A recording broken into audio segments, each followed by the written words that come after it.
এক রাত, এক শহর, আর ব্রিটিশ সাম্রাজ্যের বিরুদ্ধে এক অসম্ভব বিদ্রোহ। 1930 সালের 18 এপ্রিল, চট্টগ্রাম নীরব, কিন্তু ভেতরে ভেতরে জ্বলছে আগুন। নেতৃত্বে এক স্কুল শিক্ষক, মাস্টারদা সূর্য সেন। ব্রিটিশদের অস্ত্র কেড়ে নিয়ে স্বাধীনতার যুদ্ধ শুরু। বিপ্লবীরা দখল করে নেয় টেলিগ্রাম অফিস, রেল লাইন আর দুটি ব্রিটিশ অস্ত্রাগার। ইউনিয়ন জ্যাক নামানো হয়, উড়ে স্বাধীন ভারতের পতাকা।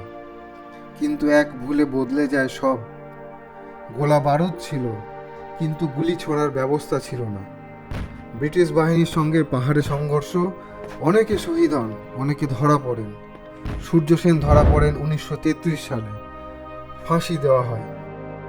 মাস্টারদা মরেননি, তিনি রয়ে গেছেন প্রতিরোধের প্রতীক হয়ে।